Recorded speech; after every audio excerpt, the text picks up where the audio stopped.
Hello, my dear students. Welcome to this online class of biology. I wish you all are safe at your home.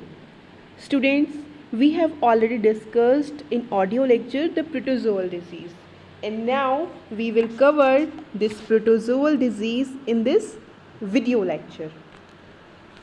Firstly, you should know what is protozoa. Protozoa क्या होता है? Students, वो disease जो protozoa के through cause हो रही हैं, वो बीमारियां जो प्रोटोजोअन्स कॉज कर रहे हैं, उनको बोला जाता है प्रोटोजोअन डिजीज़ या प्रोटोजोअल डिजीज़। तो जो प्रोटोजोअल होते हैं, जो प्रोटोजोआज होते हैं, ये यूनिसेल्युलर माइक्रो ऑर्गेनिजम्स होते हैं। यूनिसेल्युलर यूकारियोटिक माइक्रो ऑर्गेनिजम्स होते हैं।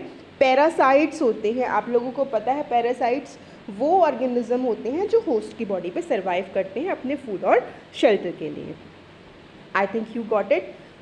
देन प्रोटोजोअल डिजीज़ बहुत सारी होती हैं, बट हमारी बुक में जो डिस्क्रिप्शन है वो है मलेरिया का एंड अमीबाइसिस का। तो now we will study two disease, malaria and protozoal amoebiasis. First one is malaria. Okay, तो जो मलेरिया बीमारी है, हम सबको पता है हमारे आसपास मलेरिया के पेशेंट्स होते हैं, तो we are very familiar with the disease. तो मलेरिया डिजीज़ जो है वो कॉज हो रही है प्रोटोजोअन प्लाज्मोडियम के थ्रू। ओके, मैंने आप लोगों को ऑलरेडी बता दिया है कि प्रोटोजोअन जो होता है ये क्या होता है। प्रोटोजोअन एक तरह का यूनिसेल्युलर यूकारियोटिक माइक्रो ऑर्गेनिज्म है, ठीक है। तो प्रोटोजोन के अंदर प्लाज्मोडियम करके एक जीनस आती है और इस जीनस के अंदर बहुत सारी स्पीशीज़ है। प्लाज्मोडियम वाइवेक्स भी हो सकता है, प्लाज्मोडियम मलेरिया भी हो सकता है एंड प्लाज्मोडियम फेल्सीपेरम भी हो सकता है।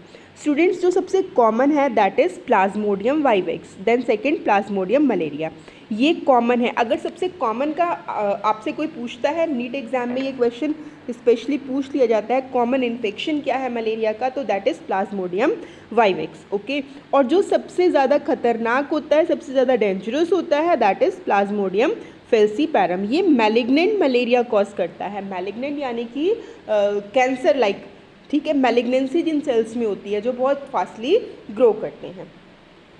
प्लाज्मोडियम फेल्सीपेरम जो होता है serious and fatal malignant malaria है। I have already told you कि प्लाज्मोडियम फेल्सीपेरम के अंदर डेथ भी हो सकती है। ये इतना डेंजरस, इतना हानिकारक होता है। स्टूडेंट्स, जो मलेरिया डिजीज़ है इसके अंदर बेसिकली दो होस्ट होते हैं। एक होस्ट तो होता है फीमेल एनोफिलीज, ठीक है, ये होता है प्राइमरी होस्ट, और जो सेकेंड होस्ट होता है वो होता है ह्यूमन बॉडी। जो ह्यूमन बॉडी होती है that is secondary host. Okay, ये चीज़ आप लोगों को याद रखनी है।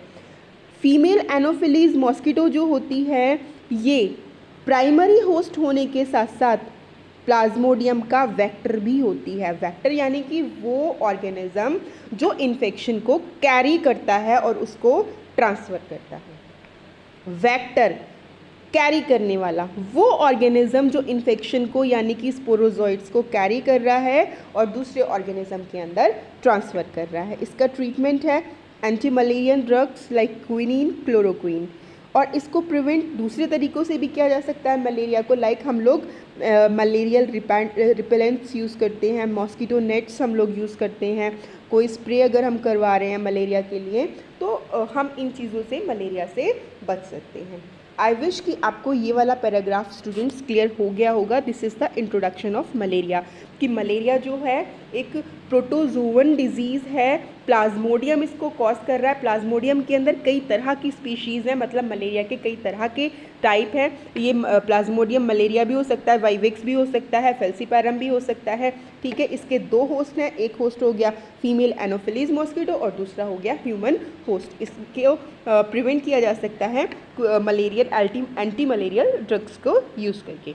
Okay, now we will study the main thing, that is life cycle of plasmodium, that is most frequently question in board exams. Okay, तो सबसे पहले क्या होता है, जो प्लाज्मोडियम होता है ये हम लोगों को ये क्लियर है कि इसको दो होस्ट की ज़रूरत है, ह्यूमन और मॉस्किटो, तभी इसका लाइफ साइकिल कंप्लीट होगा। तो जो इन्फेक्टेड फीमेल एनोफिलीज मॉस्किटो है, इन्फेक्टेड फीमेल एनोफिलीज मॉस्किटो यानी कि वो मॉस्किटो जिसके पास इन्फेक्शन है, जिसके पास वो ऑर्गेनिज्म है जो मलेरिया को कॉज कर सकता है, और वो इन्फेक्शन होता है स्पोरोजॉइट्स की फॉर्म में। ये चीज़ आपको याद रखनी है स्टूडेंट्स। स्पोरोजॉइट्स जो होते हैं मोटाइल स्पोर्स होते हैं। स्पोर्स आप लोगों ने सुन रखा है, पहले ही सुन रखा है। तो जो स्पोरोजॉइट्स होते हैं ये एक तरह के मूवमेंट करने वाले स्पोर्स होते हैं, इन्फेक्टिव सेल्स होती हैं, इन्फेक्टिव एजेंट्स होते हैं। ओके, तो जो फीमेल एनोफिलीज मॉस्किटो है ना, ये ऐसा भी हो सकता है कि इसके पास इन्फेक्शन ना हो। ओके, और ऐसा भी हो सकता है कि इसके पास इन्फेक्शन हो। तो यहाँ पे हम बात कर रहे हैं उस फीमेल एनोफिलीज मॉस्किटो की जिसके पास इन्फेक्शन है यानी कि स्पोरोजॉइट है।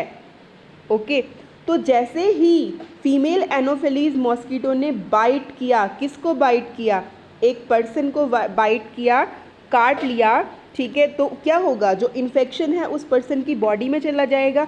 सबसे पहले अटैक करेगा लीवर को। कहाँ अटैक करेगा, लीवर को अटैक करेगा। लीवर में वो सेल्स जो हैं मल्टीप्लाई करेंगी, एसेक्सुअल रिप्रोडक्शन यहाँ पे होगा लीवर के अंदर। उसके बाद जो इन्फेक्शन है वो रेड ब्लड सेल्स के पास चला जाएगा। आरबीसीज में भी एसेक्सुअल रिप्रोडक्शन होगा। आरबीसीज के अंदर क्या होगा, बर्स्ट हो जाएंगी, आरबीसीज फट जाएंगी, इन्फेक्शन की वजह से रप्चर हो जाएंगी, और हीमोजोइन नाम का एक टॉक्सिन रिलीज़ होगा। आपको बहुत ध्यान देना है, हीमोजोइन नाम का एक टॉक्सिन रिलीज़ होगा जिसकी वजह से शिवरिंग, चिल्स और हाई फीवर होगा। शिवरिंग, हमें पता है कि मलेरिया के पेशेंट को बहुत ज़्यादा ठंड लगती है, बहुत ज़्यादा कपकपाहट उसको आती है, उसकी बॉडी पे रेडनेस हो जाती है, उसको फीवर होता है। ठीक है, तो that is because of this hemozoin. आपको ये चीज़ याद रखनी है। ओके, फिर उसके बाद ब्लड के बाद कहाँ जा रहा है इन्फेक्शन, ब्लड में एसेक्सुअल रिप्रोडक्शन हुआ, हीमोजोइन रिलीज़ हुआ, दो चीज़ें हो गई। फिर इसी ब्लड के अंदर सेक्सुअल स्टेज भी आती है।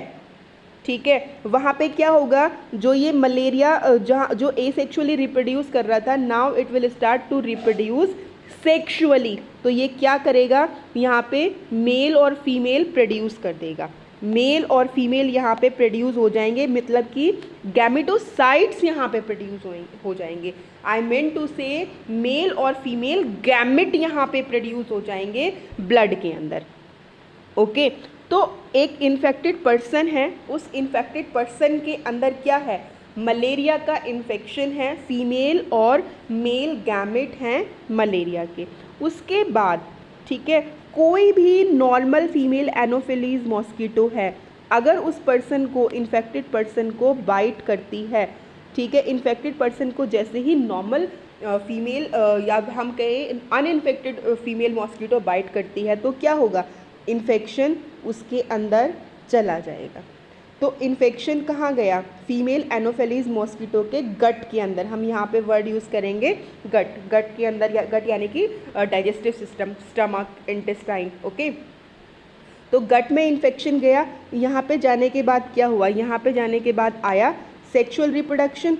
सेक्सुअल रिप्रोडक्शन होने के बाद क्या होगा, जाइगोट बनेगा, थोड़ा सा इसका डेवलपमेंट होगा, और फिर ये इन्फेक्शन कहाँ चला जाएगा, फिर ये इन्फेक्शन चला जाएगा सलाइवरी ग्लैंड्स में। जो स्पोरोजोइट्स हैं, जो इन्फेक्शन है वो चला जाएगा सलाइवरी ग्लैंड्स में मॉस्किटो की, और उसके बाद सलाइवरी ग्लैंड से मॉस्किटो की जो ये फीमेल एनोफिलीज है किसी भी दूसरे फीमेल मेल को या फीमेल को बाइट कर सकती है और अपने इन्फेक्शन को ट्रांसफ़र कर देगी। स्टूडेंट्स, अब हम इसी चीज़ को, इसी लाइफ साइकिल को पढ़ेंगे डायग्राम के थ्रू। मैं यहाँ पे आपको नीट एग्ज़ाम के अंदर जो इम्पोर्टेंट क्वेश्चंस हैं वो भी ज़रूर बताऊँगी। हाँ, देखिए आप, ये कोई भी लाइक सपोज़ ये कौन है, ये राम है, ठीक है, ये राम का हैंड है। इस राम के हैंड को किसने बाइट किया, फीमेल एनोफिलीज मॉस्किटो ने बाइट किया। इन्फेक्शन राम की बॉडी के अंदर आ गया, राम के लीवर पे अटैक किया, ठीक है, लीवर पे अटैक करके उसके बाद लीवर पे क्या हुआ, एसेक्सुअल रिप्रोडक्शन हुआ, मल्टीप्लाई हो गई, मतलब सेल्स, इन्फेक्शन और इंक्रीज़ हो गया। फिर उसके बाद कहाँ आया इन्फेक्शन, ब्लड में आया इन्फेक्शन, राम की बॉडी के ब्लड में इन्फेक्शन आया। ब्लड में इन्फेक्शन आने के बाद क्या हुआ, ब्लड में आने के बाद यहाँ पे एसेक्सुअल रिप्रोडक्शन हुआ। एसेक्सुअल रिप्रोडक्शन के साथ साथ जो आरबीसीज हैं, ये आरबीसीज बर्स्ट होना शुरू हो गई। बर्स्ट होने की वजह से क्या रिलीज़ हुआ? बर्स्ट होने की वजह से हीमोजोइन रिलीज़ हुआ और हीमोजोइन की वजह से शिवरिंग आनी शुरू हो गई और चिल्स आने शुरू हो गए, हाई फीवर हो गया। और इसी ब्लड के अंदर एसेक्सुअल स्टेज के साथ साथ सेक्सुअल स्टेज भी आई, जहाँ पे क्या हुआ, गैमेट्स प्रोड्यूस हो गए, मेल और फीमेल गैमेट। ओके, ये हो गया कंप्लीट ह्यूमन ऑर्गेनिज्म का। राम की बॉडी की बात हुई, it is all about the Ram's body. Infection आया, ठीक है, स्प्रेड हुआ और सेक्सुअल रिप्रोडक्शन हुआ इन्फेक्शन का ही। इन्फेक्शन किस फॉर्म में आता है? स्पोरोजॉइट्स की फॉर्म में। स्पोरोजॉइट्स क्या हैं?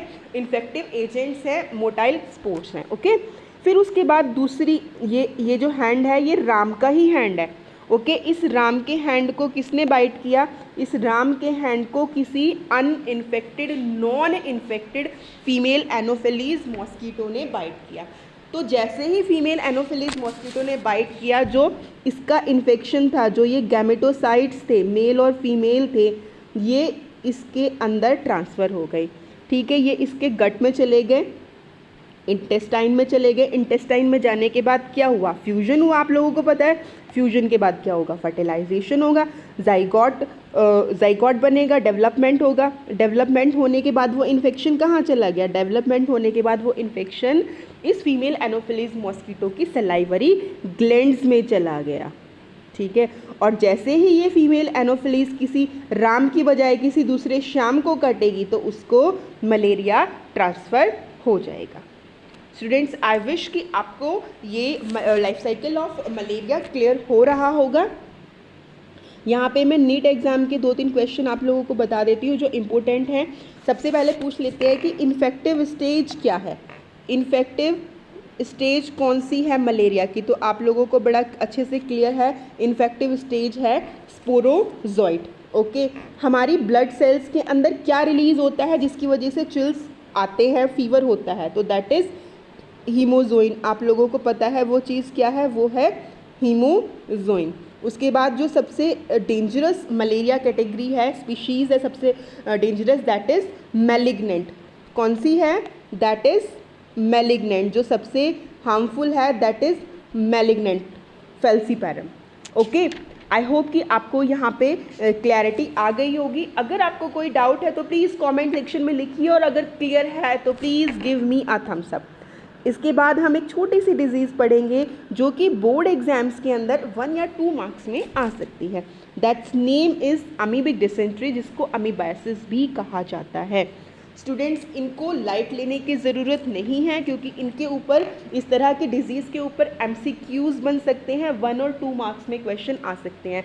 तो आपको कॉजेटिव ऑर्गेनिज्म सिम्टम्स क्लियर होने बहुत ज़रूरी हैं। तो सबसे पहले आपको ये पता ही है कि अमीबिक डिसेंट्री जो है किस तरह की डिजीज़ है? ये एक प्रोटोजोअल डिजीज़ है, ये आपको क्लियर है।